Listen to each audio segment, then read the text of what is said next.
जिस मां ने हर पीड़ा को सहकर अपने बेटे नरेंद्र मोदी को जीवन की चुनौतियों का सामना करने की ताकत दी, वो नरेंद्र मोदी पहली बार प्रधानमंत्री बनने के लिए गुजरात से निकलते हैं तो आशीर्वाद लेकर। लेकिन बेटे का शपथ ग्रहण समारोह हो या संसद के सेंट्रल हॉल में भावुक होकर खुद को राष्ट्र के लिए समर्पित करता प्रधानमंत्री बेटा, मां हीराबा दिल्ली से दूर अपने घर के कमरे में टीवी पर बेटे को देखकर भावनाओं को समेटती रही, याद करते हुए सफर बेटे की राष्ट्र सेवा में कामयाबी का। मुख्यमंत्री रहे हो नरेंद्र मोदी या प्रधानमंत्री, सरकारी कार्यक्रमों में बहुत कम बार मां नजर आई।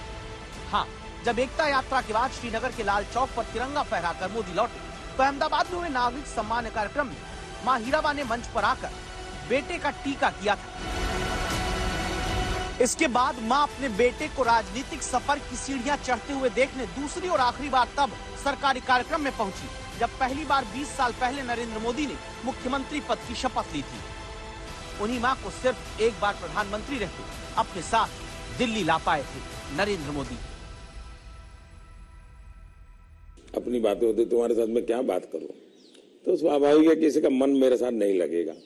तीसरा, मैं भी समय नहीं देता। जितने दिन माँ यहाँ रही मैं अपनी शेड्यूल में ही लगा रहता था, तो एक आध बार साथ में खाना खा लेता था। फिर मुझे भी कोई पेन होता था कि मैं रात को 12 बजे आता हूँ तो माँ को दुख हो रहा है कि क्या कर रहा है। माँ फिर दिल्ली से अहमदाबाद लौट आई, सबसे छोटे बेटे के एक साधारण से फ्लैट में रही, सादगी के उसी सफर में जिसकी सीख हमेशा अपनी हर संतान को हीराबा ने दिया। क्या आप मंथली आपकी जो सैलरी में से कुछ आप अपनी माता जी को भेजते हैं? ऐसा है कि हमारी माता जी खुद मुझे देती है आज भी।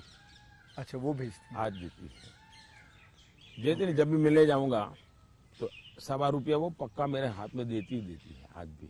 अच्छा। और वो हमसे कभी अपेक्षा नहीं करती, कभी अपेक्षा नहीं करती, उनको जरूरत भी नहीं है। दूसरा, शायद मैं एक ऐसा मुख्यमंत्री भी रहा और एक ऐसा प्रधानमंत्री रहा हूँ, मेरे परिवार पर का कोई खर्चा सरकार पर नहीं है, वरना बाकियों को परिवार का मेडिकल हेल्प मिलता है सब, मेरे परिवार कुछ लेता नहीं, कुछ नहीं लेता है। मैंने, हाँ ये बात है, बिल्कुल बिल्कुल।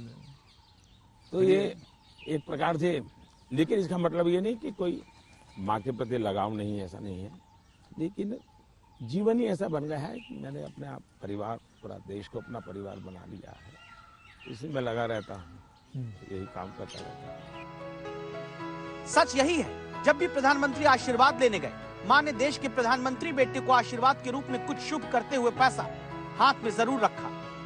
हर साल 1 या 2 बार नरेंद्र मोदी अपनी मां के पास आ पाते, उन्हीं मां के पास जिनके पास कभी भी अकेला महसूस करने पर लौट आने की सलाह गुजरात के वरिष्ठ नेता शंकर सिंह वाघेला देते थे। खूब खूब खूब खूब शुभेच्छा।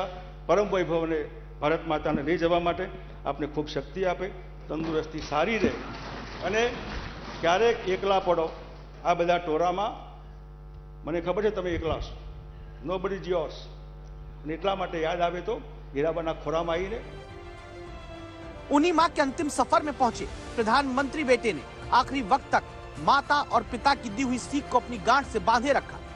वो सीख जिसके बारे में लिखा था पीएम ने मां के 100वें जन्मदिन पर।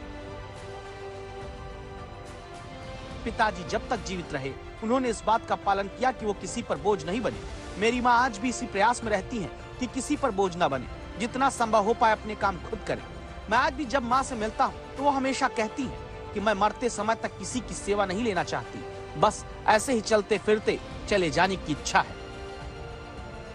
वो नरेंद्र मोदी 2022 में अपनी मां के निधन के बाद सिर्फ देश के लिए अपना कर्तव्य निभाने नहीं लौटे, बल्कि गुजरात में बीजेपी के पुराने साथी बताते हैं कि पिता का निधन भी नरेंद्र मोदी के जब 1989 में हुआ, तब अंतिम संस्कार के बाद नरेंद्र मोदी पार्टी के लिए कर्तव्य निभाने के लिए तुरंत लौटे थे। एक विशेष बैठक थी, हम जब वहां पहुंचे तो स्वाभाविक रूप से पूछा कि नरेंद्र भाई आए नहीं अभी तक, तो हमको बताया गया कि आज उनके पिता का देहांत हो गया है, तो वो वडनगर गए हैं। तो हमने सोचा कि आज तो नहीं आ पाएंगे, लेकिन दोपहर के समय नरेंद्र भाई तो आ गए, तो हमको भी आश्चर्य लगा कि पिताजी का देहांत हुआ है और वो आ गए हैं। बाद में जब बैठक की कार्यवाही पूरी हुई, वैसे ही हम लोग मिले तो नरेंद्र भाई को स्वाभाविक पूछा, भाई आज ही पिताजी का देहांत हुआ है और आप यहाँ आ गए? तो बोले हाँ, अंत्येष्टि का कार्यक्रम पूरा हो गया, ये अगत्य की बैठक थी इसलिए मैं तो आ गया हूं, क्योंकि हमको तो आगे काम करना है।